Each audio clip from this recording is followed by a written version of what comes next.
kuva nemi pachirongwa My Story. Zita rangu ndinonzi Stella Musha. Muchirongwa chino ichi tinokuunzirai vanhu vane nyaya dzavakararama, nyaya dzavari kurarama. Dzimwe dzenyaya idzi dzinovhundutsa, dzimwe dzinotyisa, dzimwe tinodzidza kubva madziri nekuda kwekuti munhu wese ane nyaya uye munhu atori munhu inyaya. Nhasi uno pachirongwa My Story tina Elda tapfuma nei. Elda makadini? Tinofara makadini tete? Tiripo hedu. Tinofara. Elda makazvarirwa kupi, mukakurira kupi, mukanzani zita renyu rekubereko? Ini ndoitwa Shumira Igumbo. Ndakabarwa kuWarren Park. Ndakabarwa kuKambuzima. Tikakurira muWarren Park. Ndikadzidza muWarren Park. Ndikaroorwa muWarren Park. Saka ndiri mwana muWarren Park. So ndikaita vana vangu 4. Nemurume wangu anonzi Wilkins Tafumane. Yes. Saka imimi makakurira kuWarren Park mukaroorwamo, maitochekawo masettings evakomana vemuraini venyu? Tirimo muWarren Park. Yes. Asi iye zvino izvi tiri kuona kuti hamusisiri muno muZimbabwe, makabereka vana venyu asi makazoenda. Iyezvi makugara kupi? Ndaku UK, United Kingdom, tiri kunonzi ku West Yorkshire. Ndokwatiri ikoko. Munhu wese, vazhinji vacho, ngatingoti vazhinji vanhu, akanzi awana visa rekuendako anofarisisa. It's like munhu wese ari kuti ndoda kuendako nekuti vamwe vari kuona zviri kubvako zvinonyanyikira, vanhu vari kuvaka dzimba, vanhu vanoita zvakasiyana siyana, asi pakuendako pacho pane hondo. Imimi zvaive nyore here kuti mangoti you know what, inini ndakugara kuUK? Actually, it was not easy. It was not easy. This journey is not easy. It depends maybe with your background. Mumwe ndianowanawo zviri nyore, mumwe ndianowana achema nemusodzi. Asi my journey was easy because of God himself. Ndikangoti pakutanga ndaitasa status ebrother yangu wandotidzana naye ari kuUK, akaenda some 20 something years ago. So ndatokomenta status yake yanga Brahe vakawadza nyama yavo vachidya. Vandamuti zvikanzi naye Shumi asi kuidawo. Ndikati ndiri kuida. Zvikanzi uchaidya zvako. Vandatongoseka. Then zvikanzi izvo uchazoidyira kunoko. Ndakatomuti chirudzii. Ngoti don't worry. So after 3 days ndifonera zvikanzi Shumi ndaine nyaya. Ndikati nyaya zvikanzi yekuti uye kunoko. Ndikati inini kuye koko? Zvikanzi ndikati kuzoitei? Zvikanzi wakachinja surname here boss akachata some years ago, but ndasana chinja surname. Zvikanzi zvongoverengera zviya. Zvikanzi naye wakachinja surname kana ndisati. Zvikanzi saka it's okay, iwe une brother yangu last born, toda kuti muuye boss muchina gumbo, ini ndina gumbo. It's very easy for you to come here since you are still using surname Ikumba. Zvikanzi saka ndatanga process yemapapers enyu kuti muuye kusima visitors because aida kugraduate, aita nursing. Ndakafara. Ndikati England.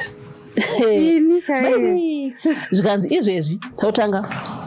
matumira form nelink reku-apply. Zvikanzi everything I'll cater for. You will just do zvandiri kuudza. Kati alright. So sure within I think 2 days tasubmita. So now ndakamba ndataka kufunga manje, pfungwa dzangu kufunga England, UK kuti ndisaka ndinda to UK. It was just for 6 weeks. I mean 6 months ndandadzoka. So ndadaro mindset yatogadzirwa nditi mindset yatogadzirwa nditi uchiona ndinoti tuma imaginations wasina mvura wamboziya tokurota wamba ndava message yazopinda manje after 21 days dzekunzi visa rinobuda. Zvikanzi unfortunately ndakapanzi refusal email refusal ndavhura. Zvikanzi taku qualify panakafoira pekunzi bank statement vanda nemari yozoti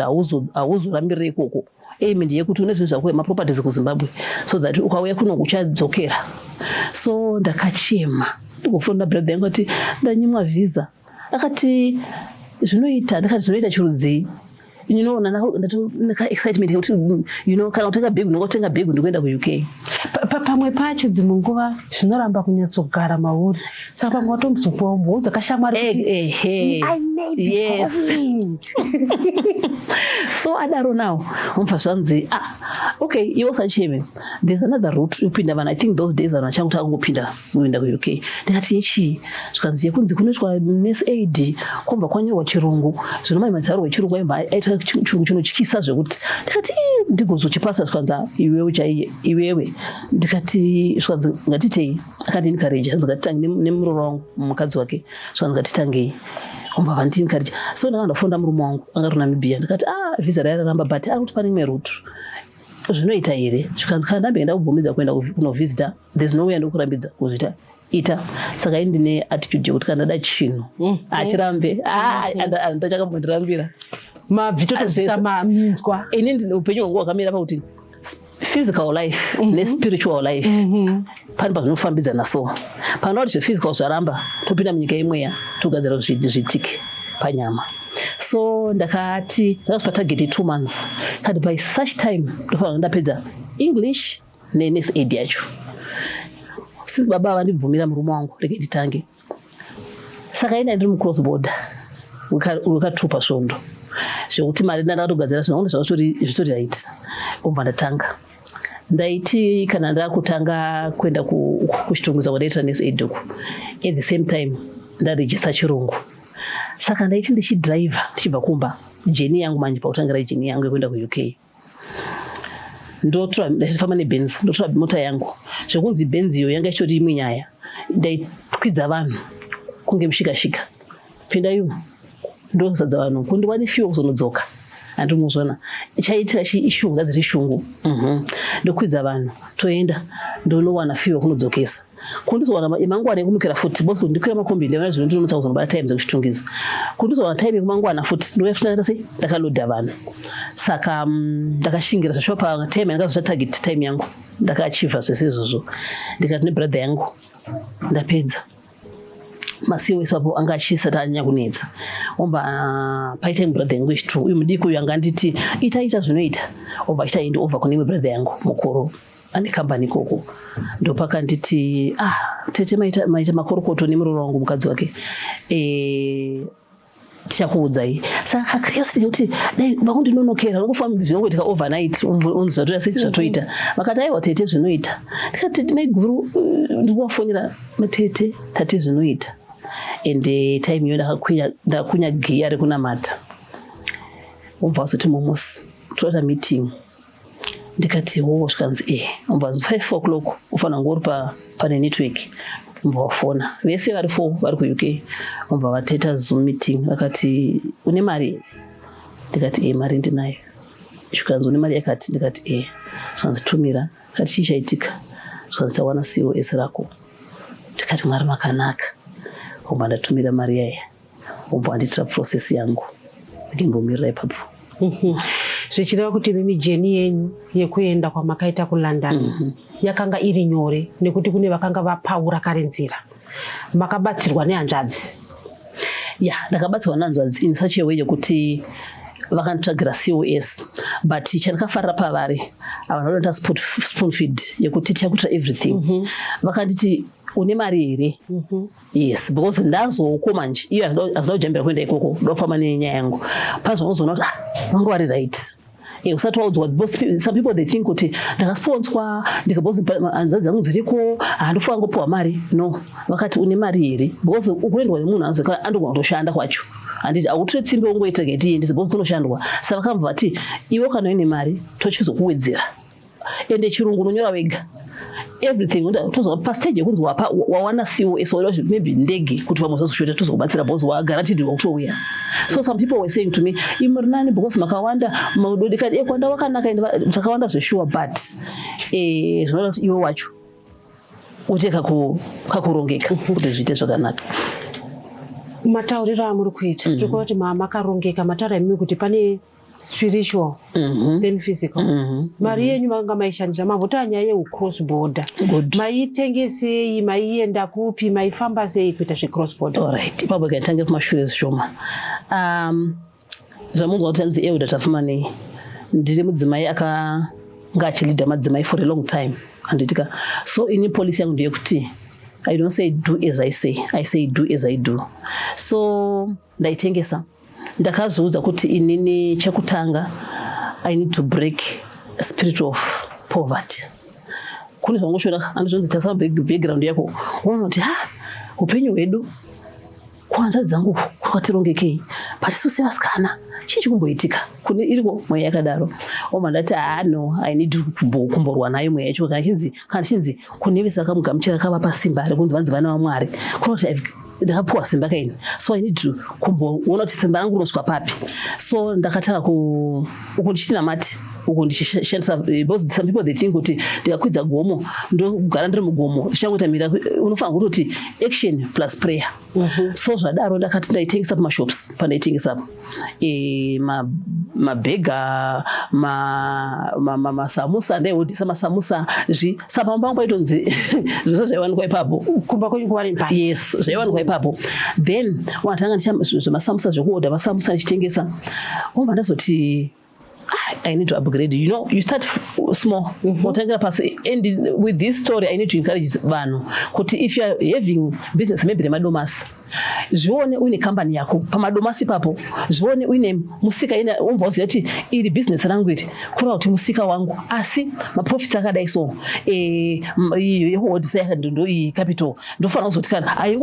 aingosanganiswa zvisina order igonzi kaprofit kadidi kauya ndakuti ukadya hakuna kune paunoenda. So I wanted to prove kuti we can do it. Anditika you can start small. So ndaitengesa pamashops ndepanyaya yangu ndaitengesa pamashops wandatsakuta cross border. So pama cross border apa ndaita ndichiri masausages andaitengesa ndichofraya tuma 1 ndicho mashops pamawindi ndotengesa ndobva ndatovavirira makusenseni wandati Mwari izvi handichada izvi. I believe that we move from one glory to another. Allow me kuenda pane glory. Wobva ndaenda cross border ndaenda South Africa ndaisimbohodha ndofamba 20 packs 30 packs kusvika kuhodha 70 8 90 mapacks ndichihodhisa ndakuzohodhisira manje vamwe vanhu. Ndapedza izvozvo wobva ndasvine murume wangu angari kadhila wandati murume wangu nomboziva kuti chii ndino kuti vision yangu ndiyokuzotengesawo motikari. But akada kundiseka ina anazoti mukati mangu pani chatomuka kuti wongondiseka mira kuti Mwari wangu unamata akamira sei ubva ndakuseva mari yangu chikana mukagaba kangu kadaikanda iya muri kuhodha muchihodhesera vamwe ka profit kaikaya iyi capital ndodzosera kwayabva iyi profit ndozati profit yangu imari yakati pa profit yangu ndakushandiswa kama ndabatsira murume wangu anzi kufa kuva mudzimai akamukwanira. I need to help my husband but at the same time I need to save kuitira mangwana. Sapa kuseva ipapo ndopazondibatsira kuti ndizosumuka kusuka ndatokadhila ndazonda kuenda kutengesawo motikari. Ngatimbonai tave namai masamusa pamashops and mawindi pamwe kuchitori nevamwe vambotengesera masoseji kuseni vachinovavira mabva apa matone vamwe vaitoti mundigirewo 2 mapacks emasoseji kupedzisira munhu akutoti ndiri kudoka mota. Wow. So first time ndaenda South Africa kutenga mota ndakaenda ndanotenga mota murume wangu time aidriva anga mukadhila but saira adizwa South Africa aidriva truck murume munini wangu satime iyo anga achina netruck kudzedzi makakeria kuSouth Africa achiti tikaenda South Africa kutenga motikari todzoka tese sezvinei murungu wangu vamba kuti ichopfuurai kuDurban inini I had to buy that car wandadhiraivha ndega kubva ikoko kuya kunoko. What I wanted was just to prove kuti mudzimai unozviita kutangira pamasamusa ekunzimai inokaenda pamashops unonzimai masamusa mai mabhega mai machi because ndaitengesa zvese but nenyaya dzeshungu idzodzo ndiri pano ndikutestify the goodness of the Lord in the land of the living. Yes. What did your husband say pamakatanga mota yenyu yekutanga makuda kuitengesa? We are looking at munhu haana kuzoseka ake zvekuti ndaseka but that one zvakaita manje pakutanga anda kumuti ndikuda motikari ndakati inini pane nai kana maida mota dzokufamba mazone chipa mna undibvunza zvika naivo tumaunda fit because mazoita mushika aya tumaunda fit zvika naivo kata alright saka pakade mari obva ndudza figure nekuzeta mari ndakana mugaba sofa aisati yakusvika ndadzika mazvangu ndatengesa. One thing that I like pamurume wangu is a supportive husband. Aindisupporta pa everything aindisupport. So unatomuti sama yapanga kuti inenge yakuda kukwana manje ndikasaba mukuru kuti mari iya yamaiti mari zviya zvikanzi mari yakati obva ndati shamwari yangu yanga ichitanzi mari iya yakwana zvikanzi kasa angaida help mumubatsiro zvikanzi it's okay vanga vachiti chii ndikati vanga vachiti mari yavo yekuda I don't know is it possible kuti vaende kana maybe this coming week notenga mota yacho hanzi hapana nyaya unonguva dedza totaura pamwe chete chichi ondati shamwari yacho ndini hanzi ndikati ndini hanzi ndiwe ndikati bozi mumba ndaisapota zviri 100% zvokuti ndawana mari ndatenga chingwa ndatenga munhu ndatenga grosari saka ingoti mari zhinji iri nguva yekuenda yes ombati even of course ye mamifees aimirega semurume aiti don't worry but mumba ndaimiramira zvoembe tikuvana chichi ombati ukuti chikweyo ndikati wanditora gaba rangu wandivati mbavhura magaba apaya ngatimbotora magaba aya gaba resilver dzekumbari aya asikavhurika aya anenge maaluminium akadikati tseke kuti ukasangwarira kusakwana mari yacho futi ikako ova ndamuti is it possible mungondi umbatora umbavhura gaba akati mari yaswa I think 3.8 zvakatora how long I think gore 1 full year so umbati handi akafara mozofara kuratidza kuti bozi shungu dzanga vanodziziva ende anondisapota umbati aenda so ndipanda kuti abva azopfuurira kuenda kuSouth Africa umbva ndauya nemotikari umba ndasvika kumba saka vanhu vanga hama dzangu dziripo engese apamwe wandikaudza ndirese ndikudaiza ndiri mucross border nokuti ndinohoda zvinhu zvangu umbaona kaundafita kana maplates kausaturning light kuenda pamba kuvhura gate kakauya kakazara masoseji raka iwa kakasabira sausage ndasikadikana chinonzi sausage mota mangu ndasikadikana chinhu chinopinda mota mangu ndaiti gara iri smart iri neti bozi yanga iri kutengesa saifanira kugara ichingori smart umva ndaiendesa umva ndavapa vakafara umbaisa kugaraji castle yemuzukuru wavo paunion castle umva vaendisaiko so umva ndazvo ndikada kuzvidzerenga dzatoswa mu7 ndichidai tikaenda andakutenga in bulk ndati ndikaenda profession ndisa pasaidi ndoonoorder futi imwe tichidaro katombopedza ndamumapickup wow saka muri kuti imimi kune umwe munhu ane dream ichiri mimba iye zvino yes inozvarwa chete hapana chinoramba inini I believe kuti zvinhu zvotangira mweya zoya panyama ndambomention about kuziva mweya wandikurwa nawo ndambotaura nyaya kuti ndaiona kuti mabrothers angu things were just flowing I don't know kuti zvinomba ndezvipi but mukungoona ngoona kuti zvinhu zviri kuendeka apa isusu asikana aita kanhu kake kabusiness adi but ndakaona panobudika with much prayer panobudika nange mambozvarwa muri vangani taberwa 10 wow yes 4 boys 6 girls wow so pa5 wedu asikana wana hanga kasheka yekudhara 135 so ndakati I want to be a case breaker wokuti pa license ndakati kana kusati kwambo torwa license mwana musikana mba kwedu I want to be the first one so sure and I remember those days yanga mari yendetikisa madrinks aita $2 profit ndikada pakagaba iyo nyaya yakagabaka zaicha inotaura nyaya yemudzimai profit 31 yakadzisa kushanda so ndaita zvizvo kuti ende paunoshanda vanokuta kuti ngapauri kuchinobatika tizitaiwa mai mashandazo nyango dai zvikanzi kadiki ngatikaona nyango inonzi chi seti maplates ngatione kuti aiwa zvishopa shandwa kapo so ndipanda kuti nini musika wako yewayo plus where there's no vision people perish even if vision pass the little that you have ufa kunge wini vision yekuti ramangwana in 5 years ndifuna ngenda papi kwete kufa maybe zvandiri nhasi ndosvichava ramangwana kuti dzimwe ngwachongona munhu aive nemusika yake 20 years ago zvichingori izvozvo akaenda akanohodha ota profit ye50 cents mangwana wodzokera wodya mamadomasi aya anenge muri kukurudzira kuti munhu iva nemasteps chaiwo unoti ukatsika pane rimwe riri pamusoro pouya rimwe riri pamusoro ukaona usiri kuriona riri pamusoro vanoti pane zvinoda kunamati pane zvinoda kuti mukadzi akunye anamati yes kupwanya kune we are coming from different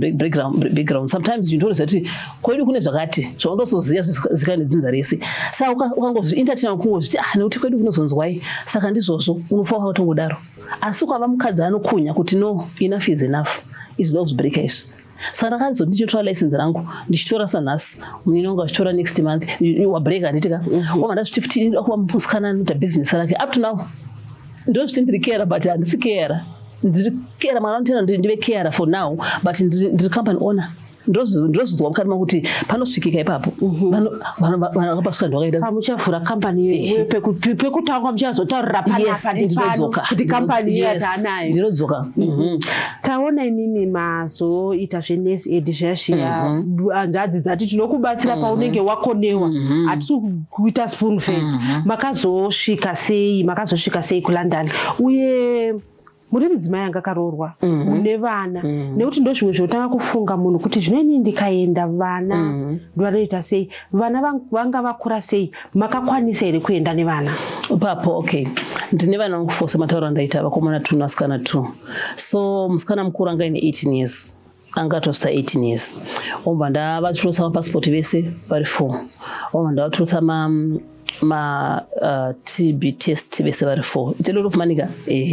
ndaingotaka 1 nenyaya yekuti aipa ndamboti ndagara ndashanda kudhara obva ndabva vaisa mavhisa vari 4. ndakavaisa mavhisa ndichiri kunoko aizobuda ndaenda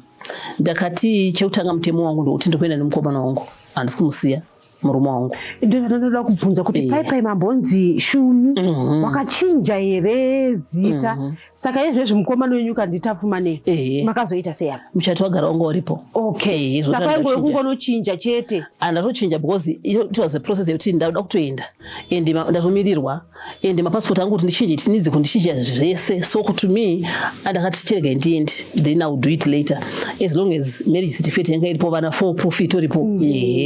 So ndakati chekutanga mutemo wangu inini ndiri timacheya emacouples nemafamilies ndikati zvinoitika ndinoziziva but akansela vawanda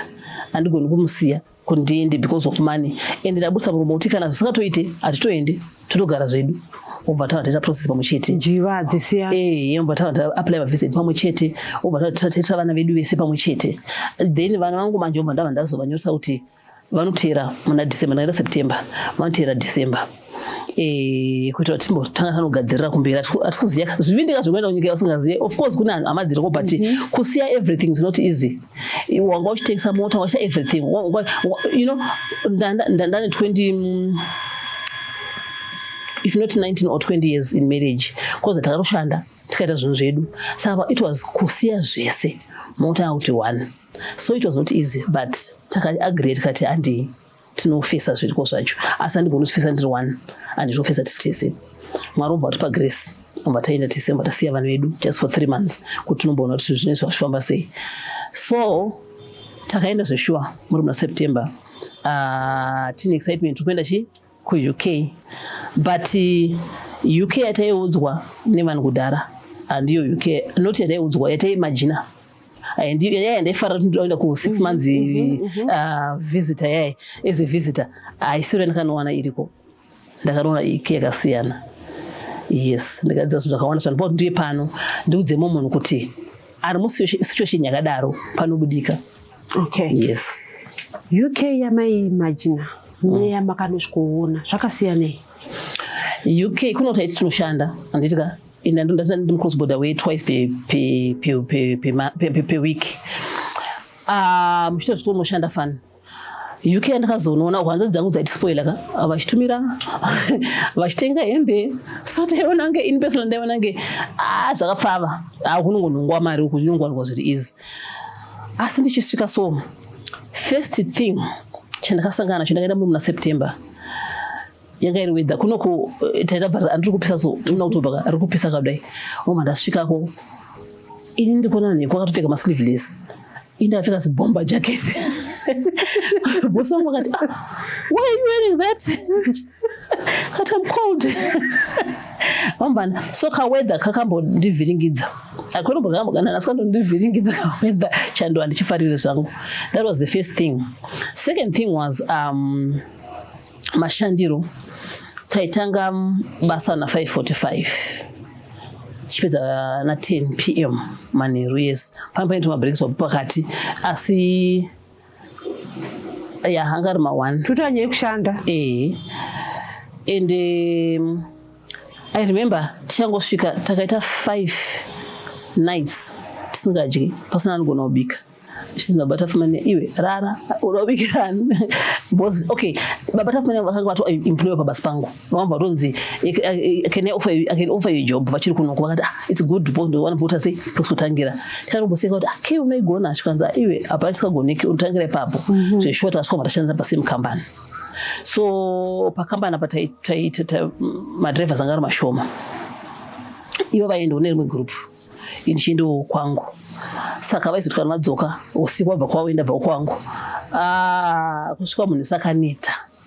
kurara 5 nights nokudya kana chii akati hapana but with time tazoita kuti takuzongoadjusta asi pakutanga it was not easy. Yes. Pane pamakambofunga here kuti kuZimbabwe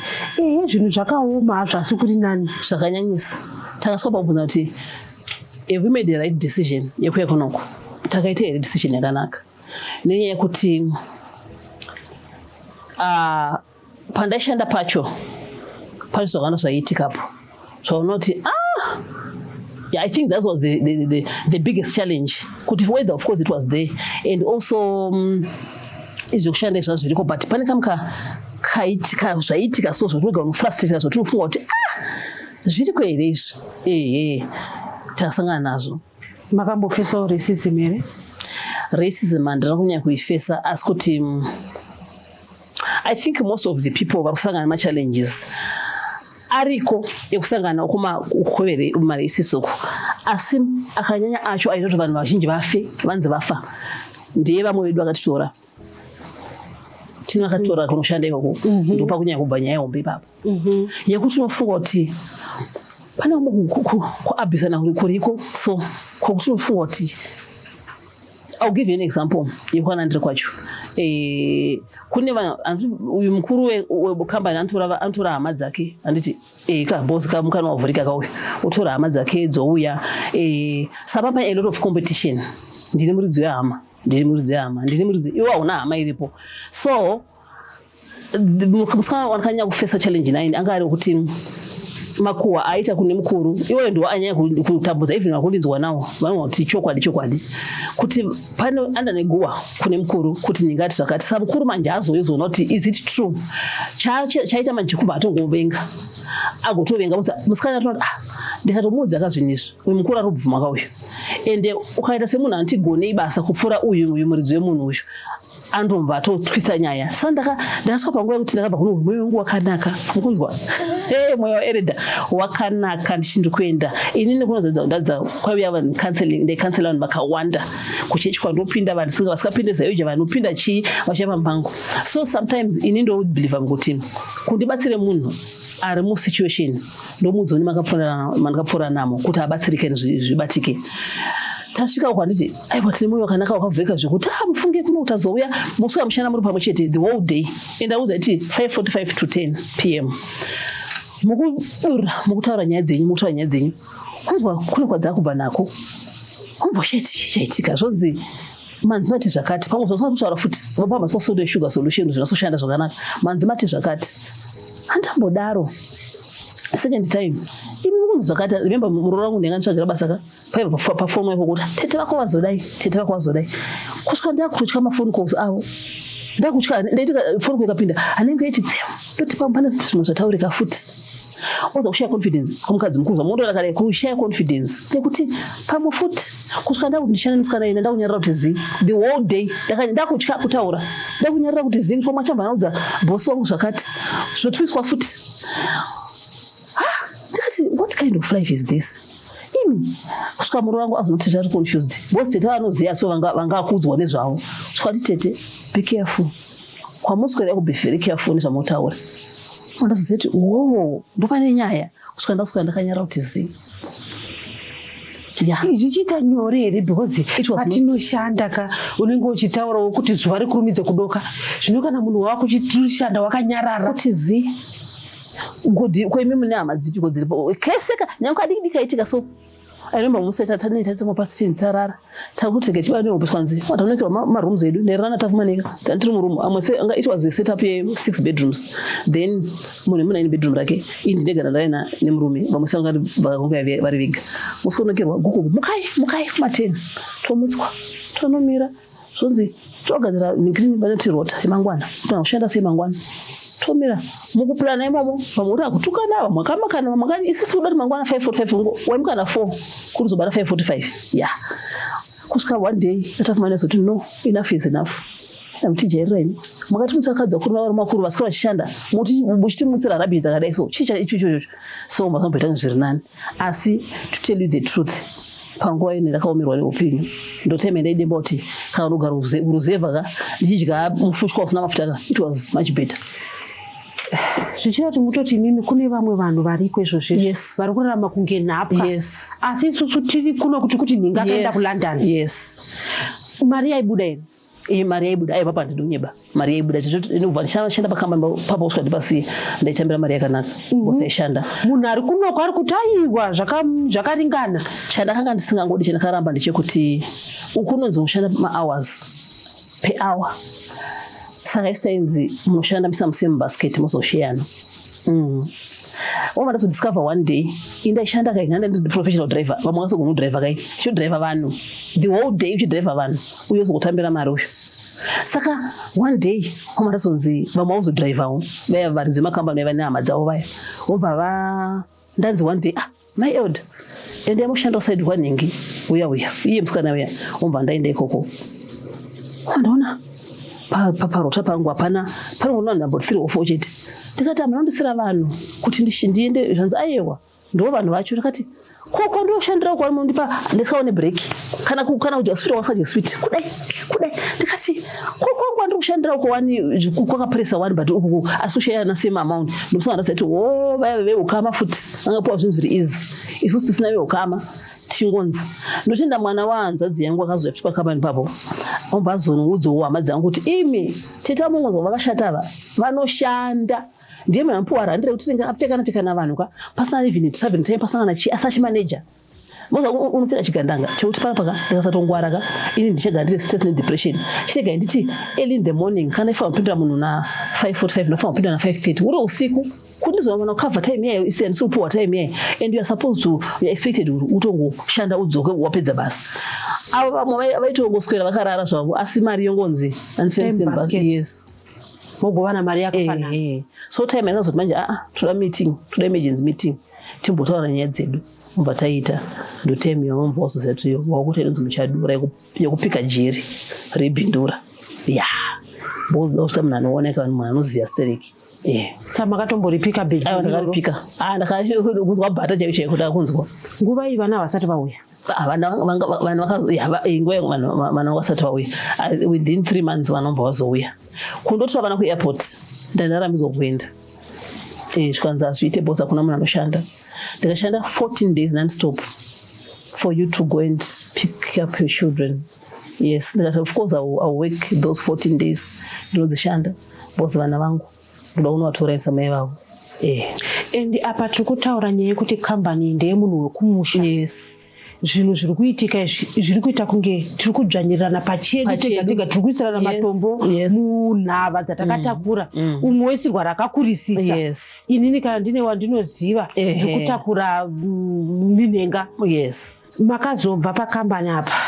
ndisati ndabva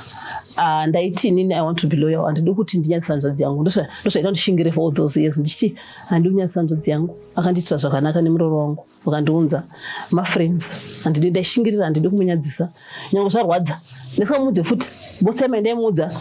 anga bhizu nezvake waiblazi moza pressure iyoyo kune pressure yakawandisa kusvika ndakunyarara kusvika ndapfeka ndane thick skin yekuti apa ndauzvimi mwaziva kuti here bitterness yakashata chinjonzi bitterness hachina kumbonaka zvachose chinokupa imwe character yanga usina ndino kuti unogona nguva nyange munhu aida kuti maswera sei unonge watogadzira sefeso kuti nekuti anotiti zvakati bosi ndanyanya kutambudzwa kuti wangoti nyange munhu akuti hallo wangona phone call yekubasa utogara ndagadzira kuti topedzerana nenyaya kuti ndapinda mekuti handichagona kana kuti nditi ndobuda here ndozoti pane shamwari yangu inanzi ndoda kumwa anti-depression tablets because of kubasa yoko pawangu unozwa kuti same kuti kusvika ndane thick skin yekuti zvimanje ka ndiwo die asi ndakashanda ikoko for 2.5 years zvakaoma chakatozobva manje papo uzondizwa kuti manje I want to make a decision whether it's good or bad. For the sake of well-being yanga, it was issue yekuti pazo tsvagwa nyaya manje ndinofanira kutsvaga nyaya uko ndaenda kuba kwemiclient yedu ndashanda ndaita zvandaita panzipo neclient yangu yeye aiwa musazouye manheru nenyaya yekuti ndikutora mai vangu mukomana waiti musatora mai vangu ndikuvatora ndikati it's okay wandafona tofana kuofisi tobva taripota pasi tonyora pasi documenta everything izvi sezvopanga kuti ndakabva ndazviita saka ndatangoenda ndikarwara nemusana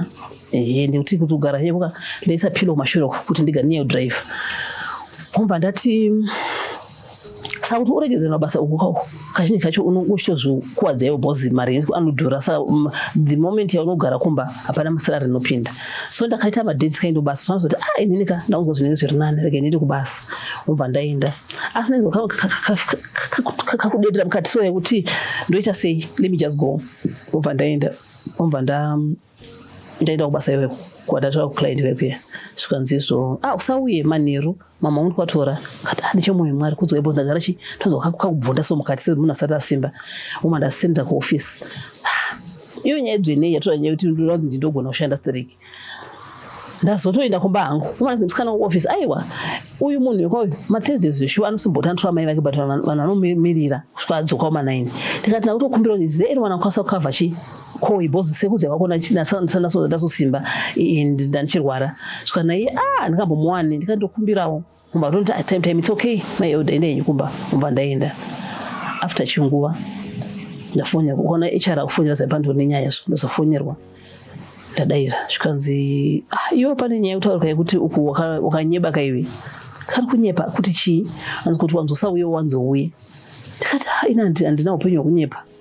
handirama upenyu hwekunyepa zvikanzi izvo ndikati zvikanzi anyway ndada kuzoside of your story both anzwa side of your story so mukuru achikufonera ndikati aiwa zvakanaka mukuru ubva azondifonera akati iwo chichakaitika ndikati aiwa zvakaitika nezvakadai ndakanyora pasi ndikaudza ino kuofisi zvese izvozvo zvikanzi okay umva azoti uvhure email yako wandavhura ndapanzi final return warning ko final return warning yandanyorwa ndipanzi wanga iwe wakati iwewe wakanyeba ndo number 1 number 2 wakati wakabasa uchirwara iwewe asi ndo asingotiti ukarova yanga iri mhosva yokutora off day wakati iri mhosva yokutora off day warwara itori mhosva ufanira kutoya basa zvakadaro hapana munhu akabva makozi ako tikati final return warning wandafondera imwe nyaya endoencourage vanhu yekuti ngawaini maunion chaiyo inokubatsira kuti kana pane situation unofondera veunion ukubatsira kuti how are you supposed to tackle this issue womba ndafonera ndikati pane issue yakadai itika ndoita sei vakati inyora email yako zvakadai vandanyora email yaback kana usayuze macalls kana sei nyora email womba ndanyora womba zvanzi ndikati kana muchiti mimi mukundipa iyi yatonyorwa pasi return warning ko manje mainvestigata nyaya uko kwacho kumba manzi kudi ndinoziya kuti manzi chii hanzi uyu but aiwa HR kati aiwa ngatichiginwa imurungu ngatichiginwa nyaya timboinvestigata aiwa amutange manipa warning kuti mainvestigata nyaya dzenyu ndinoda kunzwa kuti mazodi sezvinei the following day ndaenda kuclient vekuya zvikanzi zvinoita mwari mwana uya ambonzi ndakamunyebera uya bosi ndichakandira kuti mwari zviratidzei chanda ndikuti mungozviratidza chete mwana ainzi ndakanyebera uya umbamba ndaitaura matablets amai vake mwana ndafona kwaari first thing ati shumi are you okay ndikati I'm okay anzi you're not okay are you okay wanda break her down mutauchema zvikanzi I know you're not okay bosi vanhu ubasa kunyanga nofunda nezuro vachindidzikira nyaya yaya ndakauza kuti usauye musi yawe are they okay chi akutotora nyaya ema-abuse nemachizvoti ndikuzviona kuti vanhu vanoabhusa vanhu vachidikati kwana munhu akutoona muclient akutoona kuti vana vakuabhuse kwavo osa zvakatooma zvikanzi tiri kuzviona do you want us to do something do you want me to bosi ndiri mubritish uda kuti ndikubatsirei ndikati aiwa kana makwanisa kuvaudza zvakaitika maita iyi ndopega pana kufarira kuti at least vavaudza zvakaitika bosi nyaya iyi yanga yatondiomera womba handiti aiwa kana uchifesa challenge wondibata ini kuziva kuti hazvibvumidzwi handabva ndamufonera ndazofunda uyu mukuru HR wabasa kwedu ndikati chiriudza kuti chii chinyaya iri papi zvikanzi shumuto wachokwadi akandoudza chokwadi akutaura chokwadi ndainvestigita nyaya yako umwana kuti hauna nyaya asi mukuru wako ati nyaya yangu asati yapera naye tichapedzerana wanda kuti aiwa sapa ndine maissues wanda kuti izvi kaizvi chirege ndichitongosiya whether ndichavarira musango whether ndina basa rekuita chirege ndichisiya because inofira vanhu ndekunzi nditakuunza kunoko iyo ndiyo inofira zvichireva kuti kune vamwe vanhu vakabva kunoko vekuti vari kurarama muunhapwa kwete unotonoza kuti dzimwe nguva nhapwa kainenge chinzi tasorweizo islave asi iwe uringosvabuda mumba mako asi mashandiro ari kuita environment yacho you are just as good as a slave pama muchitaura matara nyaya yedepression depression tiri kuno kuZimbabwe depression iriko here chii depression yacho imbori chii chinoitika padepression because imatsanangura kuti ndakanga ndatodepressed ndandine depression chii chinoitika ndinoti chiri kunoka andamba ndambofila like that kuva depressed I don't know if ndikagona kutsanangura kuti ndaifila kuti chekutanga netika ndamuka kwamuka ushe kwaedzerei une feeling yekuti kuti kwaedzerei ndaudzokera futi kugunhu kuya nezvakusangana nazvo unofila heaviness so apa pangu paipatanga paneronda apa pamoyo apa mapetiketi angu yakai aichange akaremerwa so kune munhu watsiga aronzi ichi chisaga and hauna mufaro hapachiva kunakidza ukanzwa munhu akudemba kuti kana kuenda kumusha kuri nanika kunogara paruzevha unogona zvisori nani so time iyoyo manje ndaitikada kuudza munhu especially vari kunoko havazvinzwisise ndopane nyaya imwe nyaya yangu chipapo munhu ari kuno ndaitsvaga vanhu patime inoda vanhu so kuti munhu angotiti zvinoita you know that's why I'm a listener nindo patime vanhu nguva manje vandondizana ndozviziva kuti ukafonda maelder vanokupa nguva kana ndikasashaya nguva iyo ndokufonera bheki ndokutsvagira nguva chete because why ndakasangana nazvo kuti unoshaya munhu unoudza kuti hazvisanangurika kuti ndikudza kuti zvandikufila inini so I just thank God nekuti akandipa masisters aindisapota ekuti even I remember friend yangu so ndogara ndichinesana naye ndakamuti ndaindiri stressed musoro ndiri depressed ndiripa ndopinda muclient ndifunga kuti muclient mambotora zvakati okay kwakusina support kuti kubasa kwakusina support yekuti vanotiwo emotional support yekuti alright wanzine client ukuwana kuudza kuti uri munhu mutema handikufariri handiti ukasanganiswa zvakadaro oda kambani nosokuimbirisa youdza kuti zvinoita izvi manje watowana imwe stress kubva ikoko so wanga munhu kuti manje ushimuka kuseni kuti kwaedzerei ndino ndakapa time yekuti ndakuda kuenda kubasa ndakuenda kuoff ndaitofanira stress yekuti ichapera off iyoyo ndodzokera kubasa kwacho you know and I to tell you the truth ndakasvika pakuvenga England kuivenga UK kuti kusatoida kunonzwa ngokubhoikana soti ndakazviitirei I didn't even know kuti there is hope or there is future ndaizvona sekuti musi ndaidriver ukune ma speed limits akanyanya kuti ukatongorowa nekamera uzoti show ya ticket musi wena ndiri pasina makamera ndakaitsika mota so wandafunga kuti ndabuda muroad munzwa ndoza izvo zvakaitika murume wangu hatozvizivi ndakatsika mota so ndafunga ende pasho nditopaziya ndatsika mota so ndikati koni kangu mva ndangoibusa muroad so mweya mutoni akanaka wanzwa kuti no ndadzora speed ndaichema kuridza miri so kuchema kudemba kuti ufunga distance yakafamba ka miles and miles ufunga makungu awakakwira kuti uende uchisiya ufunga kuti asindaiti chiko that time because of munhu anongonakidzwa kuti nditaka kuunza kunoko so ufunga ngori pasi pangu iwaya makambani acho ane zvawaya tinoziva kuti makambani mazhinji anenge kune mitemo iriko mitemo yacho anenge vachiichengetedza here vazhinji manje I think ndosavazoya nyaya dzekunzi maybe mazhinji azoaffectwa because inini if I can tell you kuti kune maissues afana nekuti unofanira kupuwa leave because unoshanda ndashanda 5:45 kusvika 10 PM of course ndine break but 6 days a week contract with 5 days so we are forced to work 6 days remember ndiri mai vevana ndiri mudzimai womurume wangu ndiri mushandi wekwandaishanda ndofanira kubalansa zvinhu 3 izvozvo hapana chofanira kumedza chimwe handiri muzvona asi manje pane pawaifoswa kuti umedzerwe zvimwe zvese nechinhu 1 ndisangupa mamarriages ari kuparara ari kuparara wakufa murume anoda mudzimai wake vana vanoda mai vavo asi manje wakunzi iwo focus neizvi handiri muzona takakunza kuno yes pane time ndakati ndinofana kupuwa mutemo ndinofana kupuwa leave rako 20 days pagore ndakarinyimwa pekutanga takaripuwa after wakompleta gore but zvinonzi even pagore vapofa kupfuura chitora chochimbonozororo but isakanzi complete the whole year wapedza tozokupa tadaro uma ndapuwa basa anaida kutora uma ndarambirwa chikwanzi hakuna anokavha kati it's okay panakazovatora pacho ndakagadzira ida musangano pamatama 11 days zangu oza pantime tiunonzwa kuti ndinenzara nenyota yekunonamata so obva ndagadzirira ndabhadhira mari yangu yemaregistration echii ndakatowanda ndatenga hembe dzangu dzoti kuenda musangano mabhegi angu ndatenga zvisiri kukomborerwa ndikuti ndakaapply muna January tienda muna April guess what musi wekuti mangwana ndiri kuenda kumusangano ndakabvisirwa leave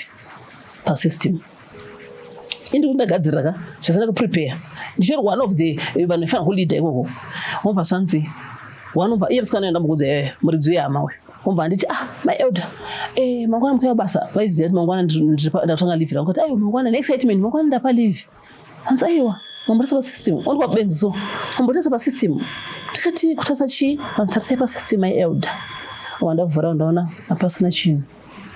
asi zvaibenge zvitoripopo oma ndati pachakagona manjika amazvinoita mwana ndandatora mascreenshots angu ekugara ndinawo mufoni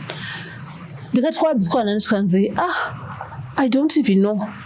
samangwana mukaiwa basa wandabata vakuru vangu veunion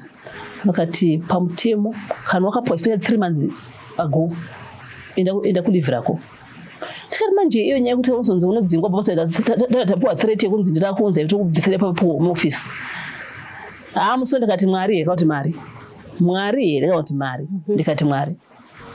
wandafona tikati mukuru ndinokumbira kunonamata tanza unamatewo wandauti asobodzawa nemunhu tawa nemweya akazoti hausi kuenda bosa unamata kati pakunonamata mwari mondiramudza nzi hausi kuenda ndikati mwari ndakuta decision yakaoma tikuenda musangano iyi muchiwana zvekuita ndakaenda but musangano hauna mbondikomborera ndaingofunga kuti asi why 3 months ndaapply leave ndonyimwa ko ndaita sei saka mabvunza munyaya yemutemo some they don't follow that's why maybe zvinhu zvakuti akudai but that was a very good company it was I don't know zvazochinjira papi and vanhu vese I thought maybe ndindega company isanochema nemunhu one iye musikanaye nanasi achiriko ariko company yaichema nemunhu wese anonzi akaenda pabasa pedu apo hapana munasambura komulena vekuofisi kwacho nevekuswa vari pasi hapana asochema nemusikanaye but chisangonwa nemukuru mandi chekuti uyo atopunza company uyu bosi njakaoma ndichekuti waunza vanhu it was not easy kakuunza vanhu ku-UK it was not easy I really appreciate that lady akandiunza just because akatichengeta iye bati runyeba zvazouchinja hazvo but pakutanga akatichengeta nemurume wangu akatira zvese tikafila kuti this is UK tichangosvika mafirst days asi izvi zvakazoitika akasavadeceive kuti zvizodaro zvaifanira kunge shobhuruma kutoita kure chaiko chaiko saka ina I think vanhu vafanira kuti apa nditova ndiri kuvashandi ndakutosa ndiri kuvanoshandirwa ngavaonewo kuti vanhu vanofunga ngavaonewo kuti izvi andiri kuudzwa izvi vobata masaiba both sides kuti iye vachakunzi atadza wacho newe akutanzi munhu atadza iye ega ndiye mutsvene vese vanhu vangotadza pakambani iye ega ndiye mutsvene saka ndopana ndiri kuti angobatana nemutemo kati sometimes kuna vanotedzera mutemo variko vanotedzera asi kune vazhinji vacho manje ndezvekuti nekuti kuti uziye UK ndini chii chingangwarire munhu ari kunoku pamwe kutori munhu ari kutoproseserwa mapepers nemunhu ari kuti ndiri kukuendesa kuUK unenge uine makore here unenge wakapiwa unzi uchandishandira makore anosvika zvakadai so zvinhu zvekuti umwe munhu angangwarire asati apinda mazviri ndingati kuri 3 zvinotangira zvodhibenda kutanga pagore pa2 pa3 mavhisa anodaro asi kungwarira kwandingaiti nekuti unoda kubvunza iva munhu anomira it's only that padai pakunoka taikonzi chikuru kupinda andonga slogan chikuru kupinda saka munhu azogobvunza manje zvekuti zvofanira kufambiswa sei alright so mandoshanda contract yangu ikumboti chii ini uku manje kutobvunza contract yanga chiri mhosva futi kurobudza kuti nganasaina contract agreement yotawirana ndasaina vangu kuti ndichashanda 5 days ko wai zvotonzi contract yako iyoyoka ndoda kubvisira mafavors anachitokupa nenyatobvunza nezvecontract mukuru uyu bosi chaichai iri kuti anambofunga chiblema vasikana yavo chidika yanga muofisi vasikana vanoshanda vandautsinye but azoti ava tinga vaiswa pakona yekuti ita zvakati nezvakati iti zvakati nezvakati ende hauna zvaunogona kuita kana waiswa pakona asi kune anoenda ndofunga kuti afanira kuziva mitemo afanira kuziva kuti zvinofambiswa because ukushaizoita kuti paunozofurika meso unenge watomboshandira munhu watoshanda chai watochovha uzoti but izvi senyaya yekunzika same basket pazosunza musoro itwazi vanga utaprofita yakawanda taura kuti pane nguva yekuti ndaifona kunokumba ndikutsvaka munhu wekutaura naye pane umwe munhu akambotaura kuti nyaya yeLondon inoita kunge marriage inoita kunge cage yekuti vamwe vari mukati vari kuti muno muri kupisa asi vari kunze vari kuita pressure yekupinda imomo saka vakanzwa ari mukati achiti muno muri kupisa zvinonzi uda kuti vharira kunze inini muri kutaura nevanhu kunoku muri kuvaudza kuti I'm depressed and they don't understand kuti how can you be depressed uri kuUK pano vanhu shamwari yangu yayo anandikuti ndakazomuti no, you're not supposed to say that. Pakanditi tokuona madzoka kana zvaoma tichaona nekudzoka. Kana zvaiti munhu atona potangira mari chikafu moza zviripo zvoti mari chikafu atorina munoziva ikoko ku UK kuno mari akatota magofundme yekuti vanhu munhu awane mari yekuti anga apromiswa kuti uri kuuya kunotwa basa ubva asikoshaya basa ubanza kuna basa ubva ukakuna ukama kuti mama munotanzi embo wangu wandiri mungorara aiwa kuna izvozvo nyange ukama checheyoka angatodza kuri kunzwisisa saka manje akapinda munhu yeye akatozomugrupu ratiri varozonzi hama dzangu ngati konde nyangwe 1 pound yakudai 600 something akabva azobhadharirwa room akanzi kuna mabasa ngatibatsire mumwe wedu because anzi ndakademba rufu kuti wangondinga zvangu ndangofa zvangu ino makatofa vazhinji vamwe makatofa kutozvisunga maizvozvinza mazouraya mazodi chii chinoita drive people kuti vasvike kutora mameshas yayo tambonzwa muchiti mimi makatombosvika nguva yekuti makati ndadi kungoburitsa kumota iyoyi zvingopera nhasi unopa pane umwe munhu ari musituation iyoyo yekuti ari kuti inyaya yekuti here vamwe vanenge vachiti kuti ndichidzokera kumba hapana mari yacho yekudzoka kauti kuti ndodzoka kumba ari maoko here kutya kuti vanhu vanozosvika nditi kudii ndadzoka kuti ndiri maoko chii chinoita kuti munhu abva asvika pakamanikana kudaro zviri patu mumwe ndiye anotiwo handina mari yekutodzokera ndataura nenyaya yekuti munhu aindudza musunwe kwete kudhara akauya 2 years ago asi akati maiguru nokurarama senhapu semuranda nokurarama neyekuti kune mutemo wakuti munhu ngashande 20 hours chete kana afektwa kambani yake asina wana imwe basa anonzi shanda 20 hours chete so 20 hours hadzikwani because we're talking about 200 something pounds chete pasvondo of which kana usvazoti seri ndine mhuri yevana vese vandinawo haitokwani because rendi yayo haitokwani mwedzi uchipera haikwani 800 haitokwani ko chikafu komabills isakuta sei saona kuti ukurarama mukoti mumwewo ndiyo kutiwo ndikazodzokera but I think vazhinji vashoma vandanzi ndikadzoka ndosekwa because kudzoka kwacho kuti uri nani than kuti utambudzike apa tora phase yekutambudzirai just the other side kune vanhu vangachanzi jeni inosiyana but jeni zayanosiyana into my story kune manga kuti pane debate yatakamboita tiko mwachanzi zviri good takauya zviri good asi kune munhu andoti because kune mwashana mabhengika kuna mwasiya basa maswini kunoko vachitsanzwa mukana kuenda kuUK kuna mwatengesa mastands maproperties vakati kuenda kuUK ubana England yaikudzwa haisiriyo mari iri kungoperera kumabills nekumarent andi zviri kutoitika izvozvo ndozotoitika alright I'll give you example yemunhu aindiudza musuno tiri basa achiti maiguru ndichino kuti kubva ndichiuya ndine shamwari yangu yakandidedza kuUK ndaenda wobva yasikondigamuchira mafirst days pandinyaya yekuti ndakasvika ndasorasiswa nemunhu akandidedza kwakusina basa umba munhu amugarikira usina mari yekubvisa andogeza mvura everyday andoda kudya mabhizi kauya anodhura saka obva amuchinjira everyday yakwindi akati maiguru ndakatambura up to now akati asati zvanaka ane sitatwa 2 years akati ndida chinja marini kuZimbabwe ndichoita mari akati mari isendisa kunoku ndikatozobatsirwa mwai vaida kutoendawo ndichiwapo mari ma1000s iye munhu akaita mari asi asvika iko kwaona kuti handizvo zvandaitarisira saka munhu iye manjeka mwari akasapindira anotoumirwa noupenyu zvotodaro because munhu anga achitori nemari dzake handinomuzoona saka zvotii futi mumwe manje ndiye wokutiwo zvanamboti anotsvaka ndonosekwa kumba asi I would advise kuti anenge azonzi aomerwa zvoti ufa kunyara munhu because depression is there unofa and I won't even futi I won't encourage kuti munhu kudzokera kumba just because zvinonaka inini after izvo zvakazondinakirawo toda kuzopinda pafezi pazvakakunakirai kunoku tiri kugara tichinzwa social media yekuti kuti tinge tiri mukori mu1 village unonzwa kunzi pane kapo yakadaiso yaurayana pane murume auraya mukadzi wake pane munhu azviuraya inyaya here yekusiyana kwetsika kana kuti iyo nyaya yedepression yatakuti inobva yapinda mumunhu otadza kuziva kuti ndihandle sei this situation. Alright, ndotaura inini ndine side rem some elder vanoziva nyaya dzemarriages anditi kune maissues atikusangana nawo ekuti I'll give you example yangu nemurume wangu handiti ndinozobatike zvakanaka baba tafumanei vakabva kumba varichi mukadhira handiti maita fumanei nakuti ndo vakadecide kuti niyo ndoda England ndoda kuenda kuUK baba tafumanei niyo tinoda maita fumanika vomba supporta mudzimai wavo asi akachiri murume kuti asvika pane vanhu vomba tonzi uchi vasvika handinomuzoona akanotora kwa chiro pane bhinzi yakaita sei zvofamba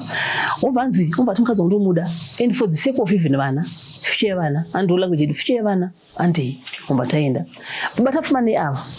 maita fumanei muka every morning vazondiwachira murume wangu ndobikira murume wangu ndangoda ndina maid I do this for my husband mubhedhu ndogadzira ndega ndoyanga iri life yamaita fumanei asaswa kuEngland manje maita fumanei ndiwane COS vatakura mhuri yese maita fumanei vachinja pamaita fumanei angasaziva bata mari kumba angari housewife handitika housewife iyi yanguzoti vachiombera baba vachiprovider for the family but vaenda uku maita fumanei ndobara masaidzi ese maita fumanei vachinja nenyaya yekuti ndakubatwa vhunduko pamavhunduko futi mari yacho ndakubata mari havasina respect kune murume wavo kana tiri kunze kwenyika munhu ane ganda iri zimungu anoshaiswa value nevarungu anomunzwisa babata fumanei vaenda kubasa ndokwakunziwo iyo racism anototaura nezvayo pamunhu ndosa kusangana zvokubasa vauya kwachawana respect ofa kuwana respect chete kumba kwavo asi maita fumanei vatorwa nemweya ustori wenzvimbo ndowawapinda uri kwamweya nzvimbo ikoko wokuti kamari ndanayo handine ndinayo yokuti daenda kana kuti kadaenda kunodya chakati ndinodya ndakutenga fashion ndotenga ndikada motikari yechikwereti ndida kutenga chikwereti ndokupuwa handirambidzwi ndikosa tobhadhira futi shoma nesishoma kuti chagona kuenda pasi patafumanei pepa ndichakwanise atafumanei manje zvakutobata kuda kutange mwana kubasa ndikutange mwana kumba ndotange mwana and also environment yeko automatically atafumanei ava vachasvika kutobiko papoto because maita fumanei enda kubasa masikati iyo vanda usiku vachasvika pakuwasha babata fumanei ava handiti vakutoziva kuti vana vadya here zvakakwasamvura vaziva tiri kumba handimuzona saka pakuda kuti maita fumanei vachiziva manje kuti alright pande ndiripo apa hazvikontroleke hazvinakana bhozi ivo vanenge vari masikati ndiri kubasa masikati vanenge vari pamba ndiri kubasa then usiku vanenge vakuendawo chazvakuda nje kuti maita fumanei vazive kuti hongu takauya asi ndiri kuramba ndiri mudzimai wavo ava siti vachamba vari baba asi vakuda kusiyana asi manje challenge yaitika ndeyekuti maita fumanei vamva vatozvichinja zvese umai hwese hwapera hwese hwamunofunga hwese umai hwapera nenyaya nda kuEngland ndakubata mari saka ndapinda mubvunzo nyamatanzi chichaitika kuti vanhu vari vane vapondani kwozoti futi babata fumanei ava sezvo vaenda kuUK nekune pressure yakadaro ngavachigona kuadjusta but ndikuti nine maita fumanei ngavaite with respect ngavachigona kuadjusta kuti even mukadzi wangada kumira kuti adzoke usiku ndopedza nguva pasi 8 vana vavo vanenge vamirira kuti mama wacho basa tobika saka ndiri kuti ngazvichienderana ini I believe in communication Ngatichigare pasi.